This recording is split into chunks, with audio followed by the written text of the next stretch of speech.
আসসালামু আলাইকুম। তো এটা হচ্ছে হিরো স্প্লেন্ডার প্লাস বাইক। তো এই বাইকটির যে সমস্যার কারণে আমাদের গ্যারেজে আসছে সেটা হচ্ছে বিশাল এক সমস্যা বাইকটির। আমি ইঞ্জিন অয়েলটা দেখাই, দেখুন ইঞ্জিনের অয়েলের অবস্থা একদমই বাজে। মনে হচ্ছে স্যালো মেশিনের ইঞ্জিন অয়েল। আর এই বাইকটি আমি রাইড করছি, বাইকটি কোনো রকমে 30-40 স্পিড ওঠে আর স্পিড ওঠে না, এবং গিয়ার শিফটিং অনেক হার্ড, গিয়ারগুলো পড়তে চায় না। এবং বাইকের কন্ডিশন একদমই খারাপ, একটা করুণ অবস্থায় বাইকটি, কোনো রকমের স্পিড উঠতেছে না। তো এই বাইকগুলোর যে সমস্যাগুলো হয়ে থাকে সেটা হচ্ছে হাফ ক্লাচ করে চালানোর কারণে বাইকগুলোতে এই ধরনের সমস্যা হয়ে থাকে। অর্থাৎ বাইক রাইড করার সময় যদি হাফ ক্লাচ করে বাইক রাইড করানো হয় সেক্ষেত্রে এই ধরনের সমস্যা হবে। এবং বাইক যখন হচ্ছে আপনি রাইড করবেন তখন যেখানে যতটা গিয়ার দরকার, যেখানে 1 নম্বর গিয়ার দরকার সেখানে 1 নম্বর গিয়ারই দিতে হবে। আমাদের ভিতরে অনেকে দেখা যায় যে গিয়ার যখন 2টা বা 3টা থাকে ওই অবস্থায় বাইক রাইড করার সময় প্রথম অবস্থায় বাইক রানিং করে, এরকম কিন্তু করলে বাইকের এই ধরনের সমস্যা হয়ে থাকে। অর্থাৎ ক্লাচ প্লেট দ্রুত নষ্ট হয়ে যায় এবং ইঞ্জিন অয়েল কালো হয়ে যাবে এবং ইঞ্জিন থেকে অতিরিক্ত গরম হবে। অতিরিক্ত মাত্রায় বাইক রাইড করার সময় মনে হবে যেন ইঞ্জিনের তাপ পায়ে এসে লাগতেছে। তো চলুন বাইকটিতে যে সমস্যা হয়েছে আমরা এখন বাইকটি ক্লাচ সাইডটা খুলে নিই, তাহলে বিস্তারিত আমরা ভিতরে দেখতে পাবো যে বাইকটির কি সমস্যা হয়েছে। তো আমি এখন ক্লাচ সাইডটা খুলে নিব। বাইকটির মূলত যে সমস্যা এটা কিন্তু ক্লাচ প্লেট থেকেই। আমরা বাইকটা যখন পুরোপুরি খুলবো তখন কিন্তু বোঝা যাবে যে বাইকটিতে যে ক্লাচ প্লেটের শুধু সমস্যা হয়েছে না, ক্লাচের যে আরো যে বিষয়গুলো থাকে, ক্লাচ প্লেট, প্রেসার প্লেট এবং ক্লাচের যে বাটিগুলো সে বাটিগুলো নষ্ট হয়েছে। তো ইঞ্জিন অয়েল কালো হওয়ার বিষয় আসে কিন্তু একদম ক্লাচ প্লেট থেকে। ক্লাচ প্লেট যদি নষ্ট হয় সেক্ষেত্রে কিন্তু ইঞ্জিন অয়েল এরকম বাজে হয়ে যাবে, অর্থাৎ কালো হয়ে যাবে। দেখুন আপনারা দেখতে পাচ্ছেন কেমন কালো হয়েছে ইঞ্জিন অয়েল গুলো।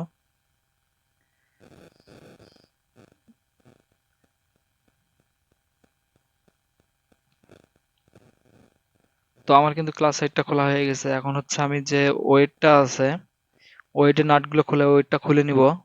আপনারা দেখতে থাকুন। ওয়েটটা খোলার পরে ক্লাসের অ্যাসেম্বলিটা বের করে দেখবো যে আসলে এই বাইকটা যে অবস্থা তাতে মনে হয় না যে ক্লাসের অ্যাসেম্বলিটা চলবে। বাইক যখন ক্লাস প্লেট নষ্ট হয়ে যায় তখন অল্পতেই যদি বাইকটা কাজ করানো যায় সেক্ষেত্রে কিন্তু বাইকের ক্লাস অ্যাসেম্বলি নষ্ট হয় না, শুধু ক্লাস প্লেট পরিবর্তন করলেই হয়। আর যখন বাইকের আপনার ক্লাস প্লেট নষ্ট হওয়ার পরেও দীর্ঘ সময় বাইকটি রাইড করানো হয় সেক্ষেত্রে কিন্তু এই ধরনের সমস্যাটা হয়ে থাকে। অর্থাৎ তখন ক্লাস প্লেটের তো নষ্ট হয়, অ্যাসেম্বলিটাও সঙ্গে সঙ্গে চলে না এবং ক্লাসের বাডিগুলো ক্ষয় হয়ে যায়।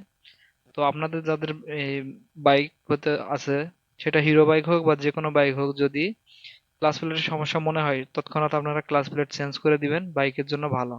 আর এরকম চালালে অনেক সমস্যা, ইঞ্জিন অতিরিক্ত হিট হবে এবং ইঞ্জিনের যে একটা ক্ষমতা সেটা কিন্তু কমে যায়।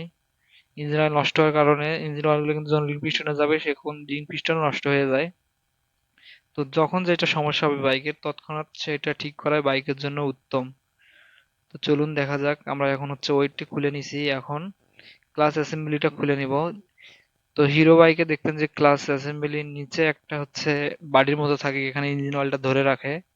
অর্থাৎ ইঞ্জিন অয়েলটা এখানে আটকে এবং ক্লাচটা যখন ক্লাচ বাড়িগুলো ঘুরতে থাকে তখন কিন্তু ইঞ্জিন অয়েল এখান থেকে সার্কুলেশন হয়, অর্থাৎ ক্লাচ প্রেস করলে এখান থেকে ইঞ্জিন অয়েলটা আপনার ক্লাচ প্লেট, প্রেসার প্লেটের ভিতরে প্রবেশ করে। তো এই বাড়িটা আমরা এখন খুলে নিচ্ছি।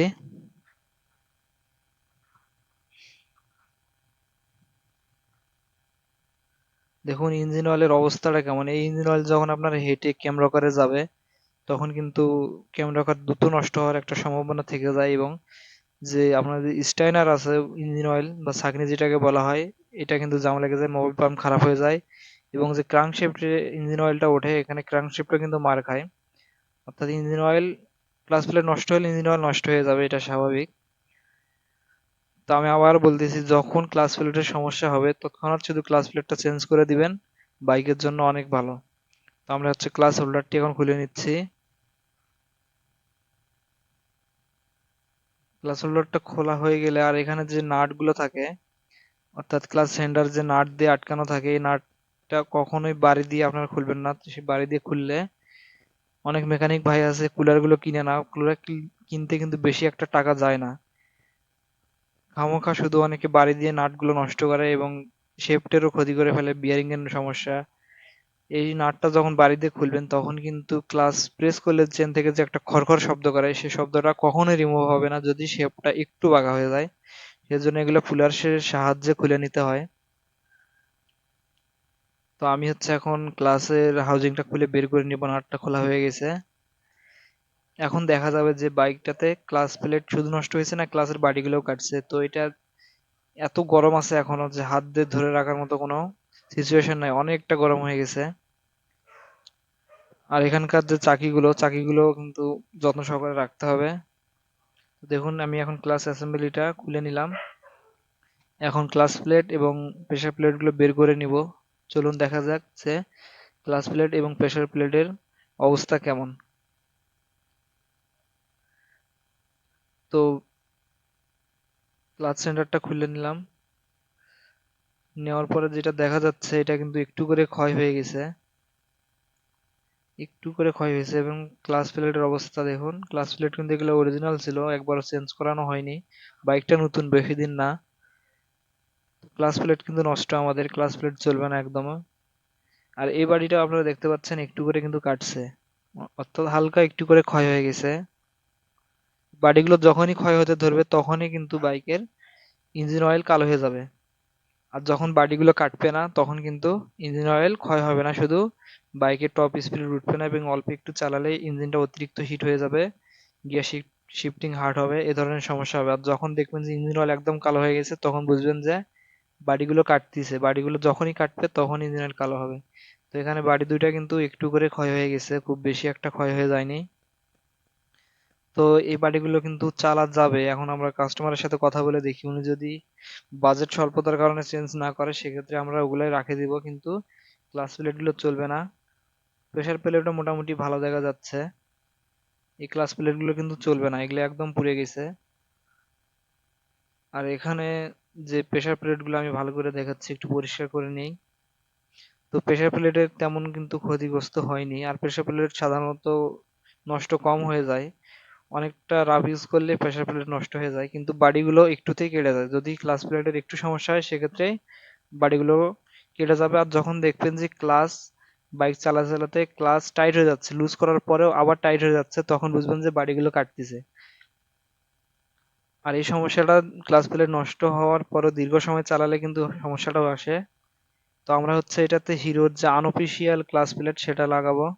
আপনারা দেখতে পাচ্ছেন অফিসিয়াল না, এটা হচ্ছে আনঅফিসিয়াল কিন্তু হিরোর।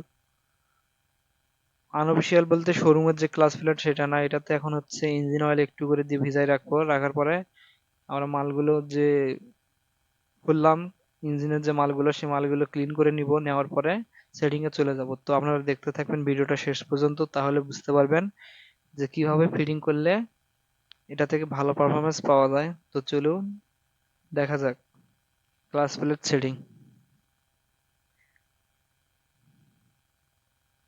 তো একটু ইঞ্জিন অয়েল, যে ইঞ্জিন অয়েলটা আমরা দিব ওইটা থেকে একটু এটাতে দিয়ে দিলাম, ভালো করে রেখে দিব যেন একটু ইঞ্জিন অয়েলটা ক্লাচ প্লেটের ফাইবার গুলো একটু নরম রাখে, যেহেতু এটা শুকনা ছিল, ড্রাই। তো এগুলো এখন পরিষ্কার করে নেই। পরিষ্কার করার পরে সেটিং এর সময় আমি আপনাদের বিস্তারিত বলতেছি যে কিভাবে সেটিং করতে হবে। তো এখন হচ্ছে আমরা এটা সেটিং এ যাব।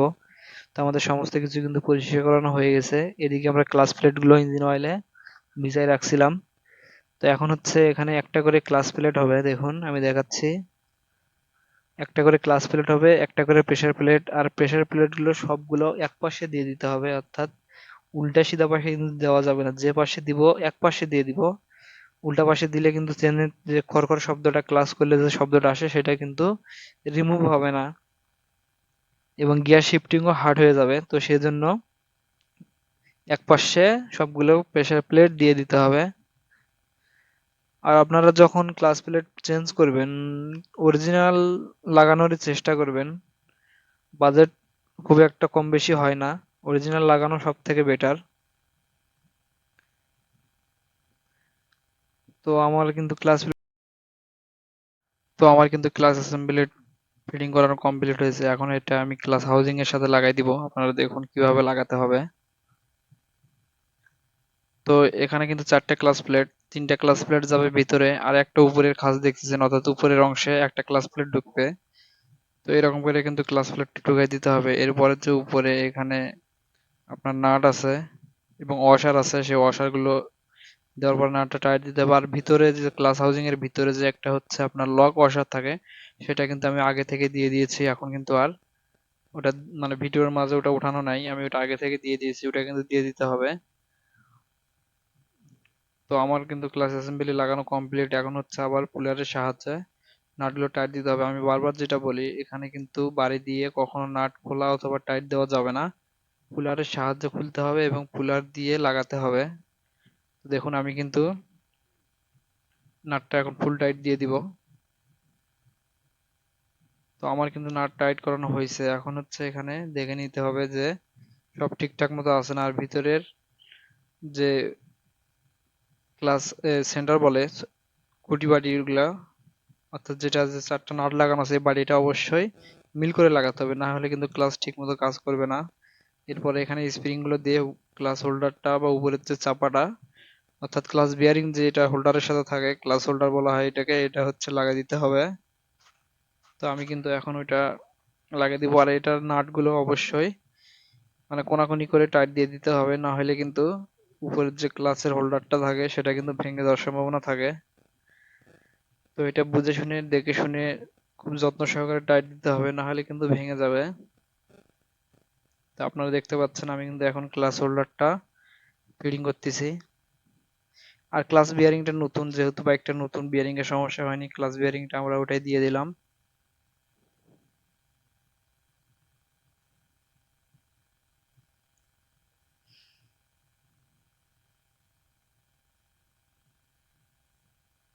তো সবশেষ বিষয় আমি আরো একটা জিনিস আপনাদের বলি, সেটা হচ্ছে বাইক কখনো হাফ ক্লাস করে রাইড করবেন না। যেখানে জয়টা গিয়ারের প্রয়োজন ততটা গিয়ার ইউজ করবেন, তাহলে ক্লাস প্লেটের সমস্যা অনেক দিন পর্যন্ত আসবে না, দীর্ঘ সময় বাইকটা ভালো চলবে। আর যখনই হাফ ক্লাস করে গাড়ি চালাবেন এবং দুই তিনটা গিয়ার থাকা অবস্থায় বাইক রানিং করবেন, তখন কিন্তু ক্লাস প্লেট, প্রেসার প্লেট এবং ক্লাসের যে হাউজিং গুলা বা আপনার ক্লাস সেন্টার, অর্থাৎ পুরোটা বাইকের জন্য একটা ক্ষতি। আপনারা জেনে শুনে ক্ষতিটা কখনোই করবেন না। তো আমি এখন হচ্ছে ওয়েটটা লাগাবো, ওয়েটটা লাগানোর পরে ক্লাস সাইডটা লাগাবো, লাগানোর পরে আমি বাইকটা রাইড দিয়ে এসে বিস্তারিত আপনাদের সাথে শেয়ার করতেছি যে বাইকটার কন্ডিশন এখন কেমন, গিয়ার শিফটিং বা কেমন অবস্থা। তো আপনারা ভিডিওটা শেষ পর্যন্ত অবশ্যই দেখবেন, অবশ্যই ভিডিওটা আপনাদের হেল্পফুল হবে।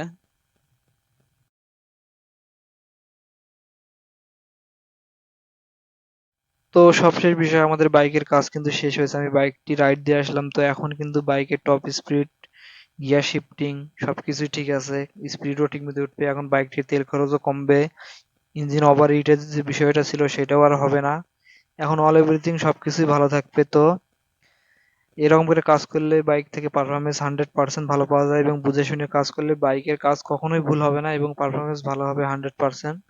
আমি আপনাদের এ টু জেড সবকিছুই দেখাইছি ভিডিওর মাধ্যমে, যে ক্লাস প্লেট নষ্ট হলে কি হয়, কিভাবে সেটিং করতে হয় এবং কিভাবে কাজ করলে বাইকের পারফরমেন্স ভালো হয়।